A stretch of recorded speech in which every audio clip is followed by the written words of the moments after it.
वक्त में हम रॉबर्ट लुइस नाम के एक आदमी को देखते हैं जो कैफे में बैठा होता है। उसी कैफे में एक और लड़की है जिस का नाम कहती है, जो कि एक फल और शॉप की ऑनर है, और रॉबर्ट सुबह से उसका पीछा कर रहा है और अब कहती अपनी योगा क्लास के लिए जाती है। रॉबर्ट बयूस का पीछा करते हुए अपनी कार को उसी की कार के बिल्कुल पास में पार्किंग लॉट में देता है।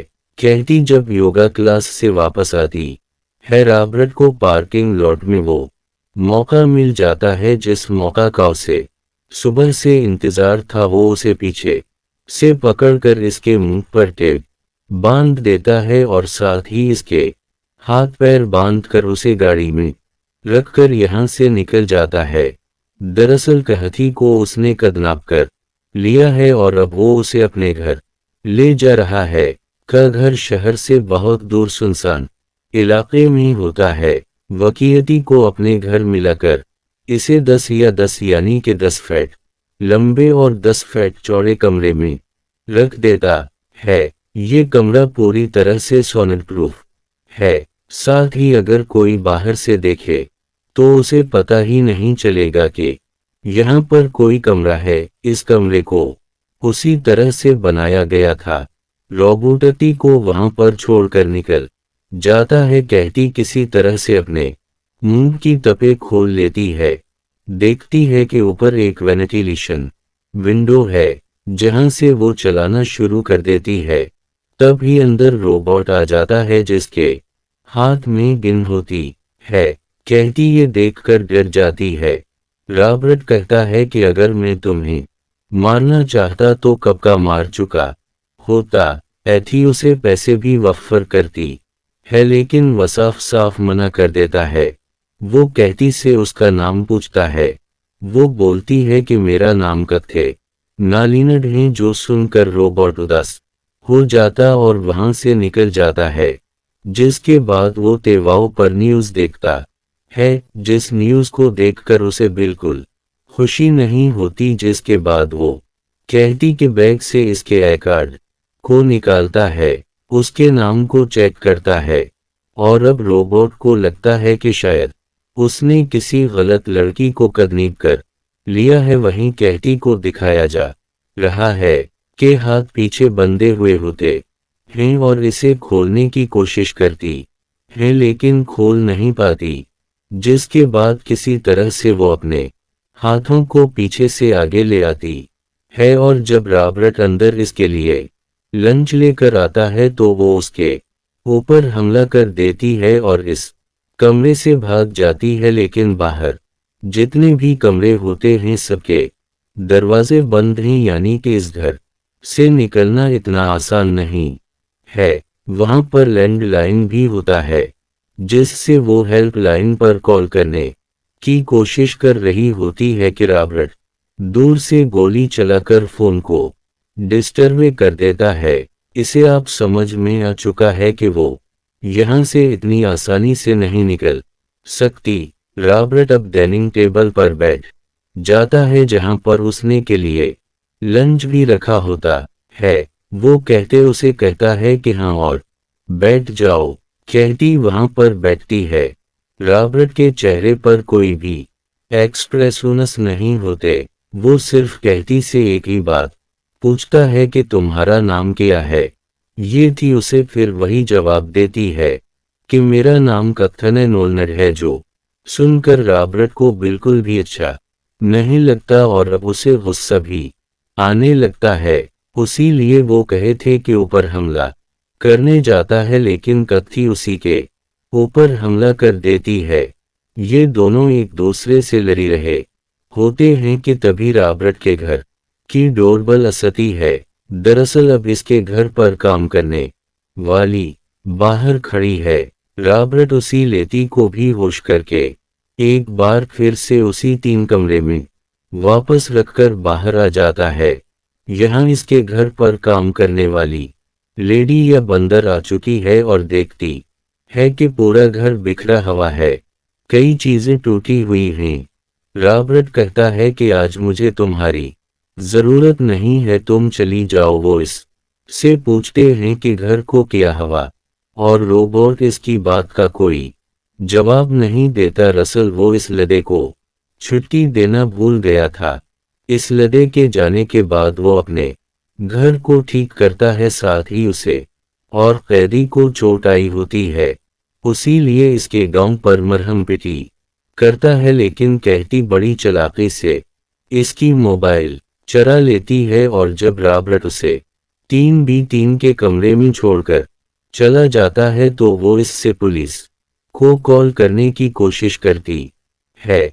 पर यहाँ पर किसी की किस्मत अच्छी नहीं होती, यहाँ किसी तरह का कोई कवरेज नहीं है। वहीं बाहर रॉबर्ट को दिखाया जाता है जो तेवाओं पर एक बार फिर से न्यूज़ देखता है। दरअसल ये एक केस की न्यूज़ है जो कि एक अस्पताल के खिलाफ चल रहा है, पर पुलिस के पास कानून के पास अस्पताल के खिलाफ कोई भी सबूत नहीं है, उसी लिए जल्दी केस खत्म हो जाएगा। एक बार फिर से रोबोट कैथी के पास जाता है। वो उससे उसके परिवार के बारे में, इसके पेस्ट के बारे में पूछता है।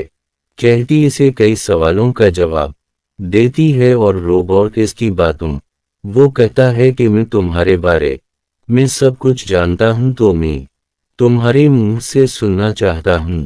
कहती समझ जाती है कि अब उसके पास कोई भी रास्ता नहीं है, इसे रोबोट को सब कुछ बताना पड़ेगा। वो बताती है कि मेरा नाम कहती नहीं बल्कि नतीली है।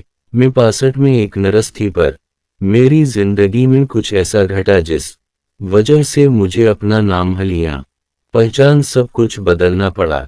कि मुझे सब कुछ पता है। तुम्हारी एक जुड़वा बहन थी, तुम्हारे पता ने एक चेयर लीडर के लिए तुम्हारी मोम को धोखा दिया था, जो सदमा तुम्हारी जुड़वा बहन बर्दाश्त नहीं कर पाई और उसने अपनी जिंदगी खत्म कर ली। तुम्हारी जुड़वा बहन का नाम कहती था और उसी के नाम से तुम अब रह रही हो। उसके बाद रॉबर्ट वहां से निकल जाता और तेवाओं पर अपनी फैमिली की फुटेज देखता है। रॉबर्ट की गोद में एक बच्चा होता है जो देखकर साफ पता चलता है कि रॉबर्ट का ही बच्चा है।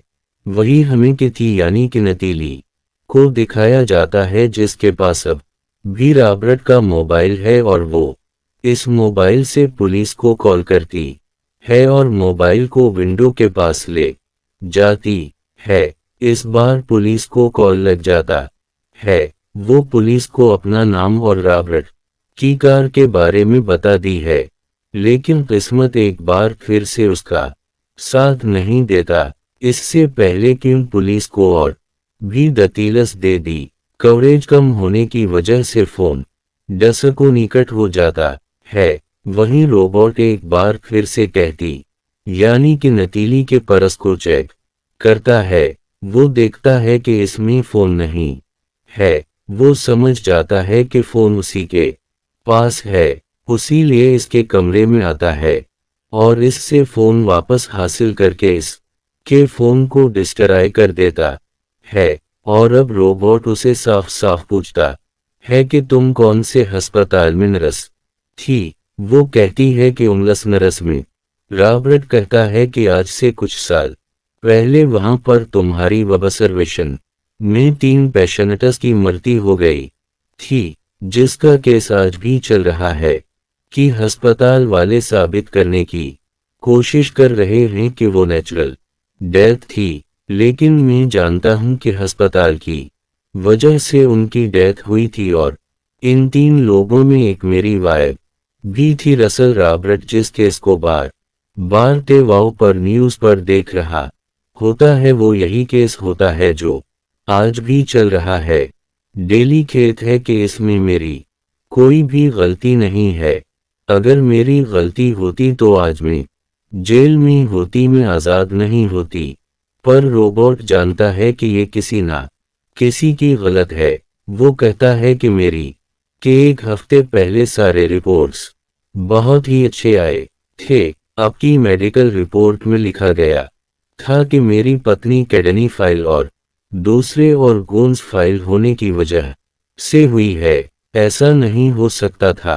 वो कभी अल्कोहल तक नहीं पीती थी। साथ ही जब मैं उसकी बॉडी के पास गया तो इसकी उंगली में वदंग रंग नहीं थी। मेरी पत्नी कभी भी वदंग रंग नहीं उतारती थी। ये सब कहकर वो बाहर चला जाता है और एक बार फिर से अपनी पत्नी और अपने बच्चे के वीडियो को देखता है। अब वो अपना आपा खो बैठता है, वापस अंदर आता है और वो नतीली को कहता है कि अगर तुमने सच नहीं बताया तो मैं तुम्हें मार दूंगा।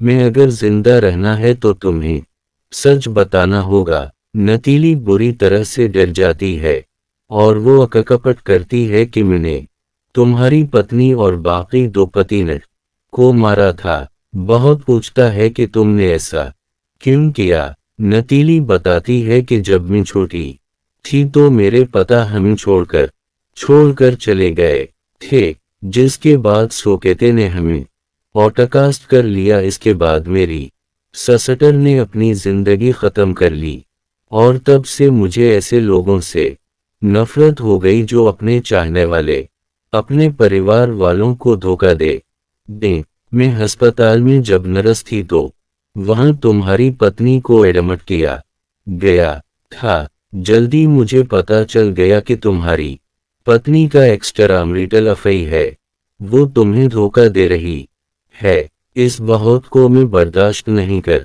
पाई। मुझे अपनी जिंदगी का तहत याद आ गया, उसी लिए मैंने इसे मार दिया।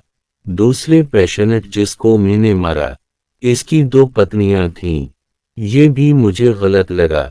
तीसरी पेशेंट जिसे मैंने मारा था वो दरअसल पुलिस को झूठ बोलती थी कि इसने जो अपनी पति से लमन ली है उसके लिए वो उसे टार्चर करता है, और उसी तरह से मैंने 3 पेशेंट्स को मार दिया पर मेरे खिलाफ कुछ भी साबित नहीं हो पाया, उसी लिए मुझे जेल नहीं हुई। रॉबर्ट जानकर पूरी तरह से हैरान और परेशान होता है कि उसकी वाइफ उसे चीट कर रही थी, इसका किसी और के साथ अफेयर था। वो इस बात पर बिल्कुल भरोसा नहीं करना चाहता, उसी लिए इस जगह से बाहर आ जाता है और एक बार फिर से रिकॉर्डेड वीडियोस को देखना शुरू कर देता है और वीडियो की एक क्लिप में देखता है कि इसकी पत्नी को किसी का कॉल आता है। इसकी पत्नी इस कॉल को बना किसी एक्सप्रेशन के देखती है और काट कर देती है, जिसका मतलब यह है कि हो ना हो इसकी पत्नी का किसी के साथ अफेयर था, यानी कि वो उसे धोखा दे रही थी। रोबोट इस बात से बहुत ज्यादा इमोशनल हो जाता है, उसीलिए वो बाहर जाता है। तभी वहां पर पुलिस आ जाती है, क्योंकि नताली ने अंदर से पुलिस को कॉल किया था जिसमें उसने रॉबर्ट के बारे में उसे बताया था, और रॉबर्ट की गाड़ी के नंबर से पुलिस यहां तक पहुंच जाती है। पर रोबोट पर शक होने के बावजूद वो रॉबर्ट को गिरफ्तार नहीं कर पाती, क्योंकि रॉबर्ट के आसपास कोई भी ऐसा सबूत नहीं होता कि उसी ने नातालिया को किडनैप किया है। वही नतीली को दिखाया जाता है जो कमरे के अंदर होती है। वो देखती है कि नीचे एक टाइल थोड़ा सा लो से है, वो किसी तरह से इस टाइल को निकालती है और अब रोबोट एक बार फिर से इसके पास आता और कहता है कि भले ही मेरी वाइफ मुझे धोखा दे रही थी कि तुम्हें कोई हक नहीं था कि तुम 3 लोगों की जान लो, तुम्हें अपने आप को पुलिस के हवाले करना होगा। नताली कहती है कि मैं अब पुलिस के हवाले अपने आप को नहीं करूंगी, मेरा नाम कहती है और मेरी जिंदगी खुशहाल है। और तभी उसने जो टाइल निकाली होती है इससे वो रोबोट के ऊपर हमला कर देती है और इसे जख्मी करके वहां से बाहर निकल जाती है, और रॉबर्ट भी इसका पीछा करता है। इन दोनों के बीच में हाथापाई होती है और अब नतीली के हाथ में इसकी गिन लग जाती है, और तभी रॉबर्ट की जो उम्मीदें इसके घर में काम करने वाली लेड होती है, रॉबर्ट की बेटी के साथ घर वापस आ जाती है और नतीली रॉबर्ट की बेटे को गोली मार देती है, जिससे इसकी मृत्यु हो जाती है। साथ ही वो रॉबर्ट की बेटी को गनपॉइंट पर ले लेती है। रॉबर्ट से कहती है कि तुम्हारी पत्नी ने तुम्हें धोखा दिया था, उसी लिए तुम्हारी असली बेटी नहीं है। और रोबोट को इस बात से कोई फर्क नहीं पड़ता, वो अपनी बेटी से बहुत प्यार करता है। डेली रोबोटस से कहते हैं कि अब मुझे तुम्हें और तुम्हारी बेटी को मारना होगा, तभी मैं बच सकती हूँ। रॉबर्ट कहता है कि इससे भी कुछ नहीं होगा, तुमने जो कुछ कहा है, जो कुछ किया है, वो सब कुछ रिकॉर्ड हो चुका है। यहाँ पर हर जगह रिकॉर्डर है। ये सुन कर वो घबरा जाती है। इस बात का फायदा उठाकर रोबोट की बेटी इसके हाथ पर काटकर वहां से भाग जाती है।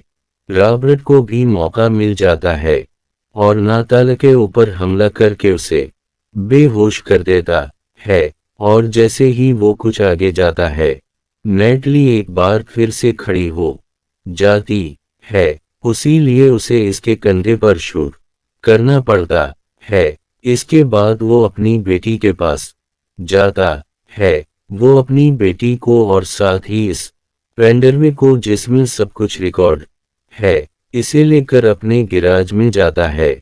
और इससे पहले कि वो यहाँ से निकल था, नतले एक बार फिर से वहां पर आ जाती, जिसके पास भी है वो इस गिन से उसे शूट करती है। पर इसकी किस्मत अच्छी होती है कि गिन में गोलियां नहीं होती।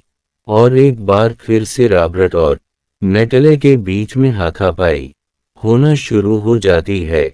मौका का फायदा उठाकर रॉबर्ट की बेटी यहां से भाग जाती है और तब ही यहां नेटली को दिखाया जाता है, जिसने रॉबर्ट को पूरी तरह से और पावर कर दिया है। और इससे पहले कि वो उसे मारती, रोबोट बड़ी चालाकी से के दरवाजे को, शटर को नीचे दूं है, जिससे नतली बस में दबकर बेहोश हो जाती है। इसके बाद रॉबर्ट की बेटी भी घर से बाहर आ जाती है। दरअसल वो पुलिस को कॉल करने के लिए गई थी और अपने पता के गले लग जाती है। अब यहाँ पर पुलिस भी आ चुकी है और रॉबर्ट के पास नतले के खिलाफ सारे सबूत हैं कि उसी ने अस्पताल में 3 लोगों को मारा था, जिससे उसे अब सजा होगी। उसी के साथ ये फिल्म, ये कहानी यहीं पर खत्म हो जाती है।